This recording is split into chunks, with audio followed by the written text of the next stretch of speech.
Asher here, just going to do a quick little video today on doing like arrays that are deformed along curves, so like looping chains and things like that. This is just going to be kind of a little bit of a seat of the pants thing. It's actually really simple to set up, like in an empty scene where you have nothing going on, but it can get sometimes a bit funky if you're doing it in a complex scene and things are at funny angles. But yeah, so just to do this, to start off, we're going to clear our scene. We're going to give ourselves a nice toroid shape.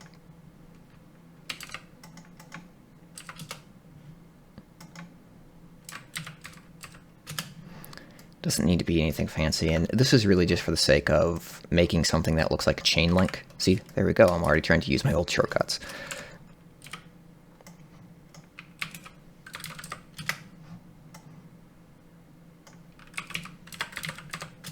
And this is just to have something that we can array. Now, the first thing that we need to keep in mind when we're deforming things along curves is that it's all about how the curve and the object that we're deforming and arraying are situated in world space. So some of the things that I'm going to do here, they aren't strictly necessary, but they're going to make the actual setup process easier. It'll make sense in a second. So we have our shape, we have our mesh that we're going to array, we have our curve, we stick our modifier on. We just do it to fit curve, and then we do the actual curve deform to make it match. Now, obviously, if we want this to be actually like a chain, so that they're interlinked, we need to add an empty to this. And the reason for that is, here, let's actually get the empty. Let's make it large enough to see, is that we need to add twist. And so we can do that just by having a rotated empty. And in addition to this relative offset, we can then also do an object offset. And so then that rotates the chain link. And we can push that along. And so what this gives us is three components. We have the mesh, which is just this basic chain link. The curve, which is just, oh, sorry, that's the empty that I just grabbed there. Curve, which is just a basic Bezier, and the empty. And the important things to note here is they all have the same orientation. They're all rotated the same way in space. They all have the same origin. So for the curve, you notice one of the first things I did is I moved the actual spline, so that way it's all just to the right, kept the origin in the same space, the object's there, and then the empty's here. Because if the empty doesn't line up, well, that then gives us the wrong kind of object offset. It gives us translation that we don't want. And if the curve is offset, it just gets weird. And so something that I always like to do is I like to take the curve and I like to take the empty and I like to parent them to the mesh. So that way, manipulating this, it doesn't unbalance any part of the relationship. Now, where this gets tricky is, here, let me duplicate this object, remove those modifiers from it, is if this is all, rotated somewhere strange, now how do we build something that follows this? And there's a few tricks we can do. What I'm going to do to start out with is I'm going to take this torus and I'm going to create an orientation from it, this custom transform orientation. So now when I create a curve, I can take this curve and align it to that transform orientation. So you see now that curve just, bam, lines up with the object.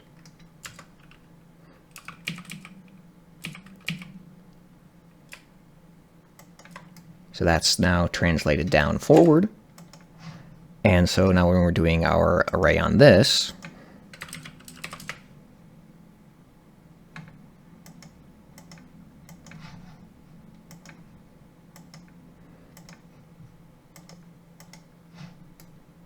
it fits. And then that also follows through then for adding the empty. We add it. We align it to the transform orientation. And then from here, we can rotate it relative to that transform orientation. So that way then when we add that offset in here, it works. And then that just lets us go and continue to work. Something else to keep in mind, when we're doing these things, is we need to make sure that the offset axis and the deform axis match. So it doesn't particularly matter what your offset axis is, but you just need to make sure it lines up with what your curve is doing.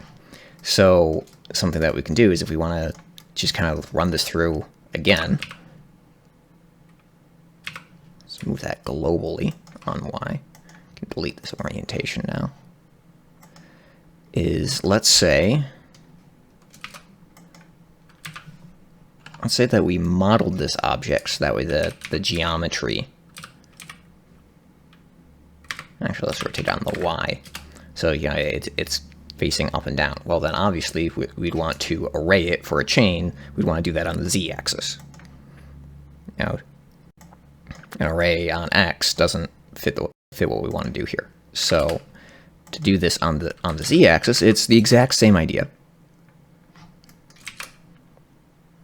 So we, once again, just add ourselves a curve. Now for this, we don't want to rotate the curve in object space. We want to make sure that the spline in the curve lines up. So once again, the curve itself as an object needs to match the orientation of whatever you're doing the array for. But then the spline inside the curve, you should try to match it. That's just one of those small things that just makes it easier to keep track of how it's working.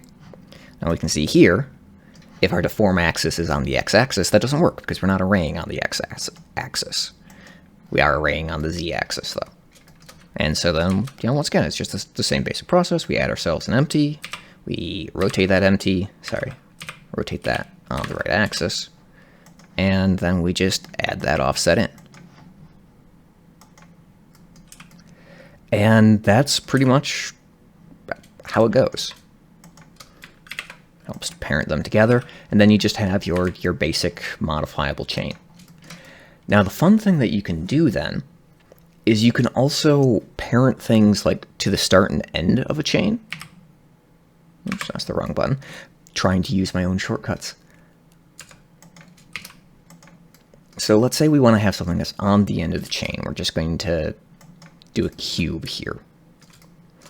And we want it so that way when we move this point, that object is moved. So essentially what we need to do, and it can be a bit of a fiddly process to do this, is if you control click, sorry, let me back up here. So I'm in the spline, I'm in edit mode here. I have this specific spline point selected and I control click on the cube. So in edit mode, control clicking on an object, it'll select it. So if we do then make vertex parent, this cube, you can see that relationship line is connected to the end of this chain.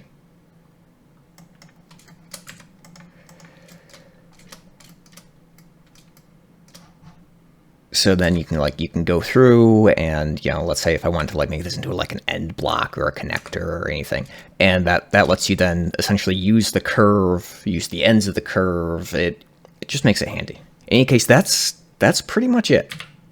We've gone through, so just basic doing it in empty scene aligned with your world axes. Same basic idea. You just kind of make sure everything's aligned. Make sure that you're arraying and you're deforming along the same axis and you're good to go. If you're doing it at an arbitrary orientation in space, so you have something that's rotated all funny, we can look at the end panel and see how this is oriented in space, well, you just need to match that transform. You can do that by creating a custom transform from the object, and then for anything that you're aligning with that object, you just go through to object, align to transform orientation. that sets it up, same basic steps. And then if you're arraying along an axis that isn't the x-axis, you just need to make sure that you set the relative offset and the deform axis to match the direction you're going in. And that's how arrays along curves work. Hope that helps.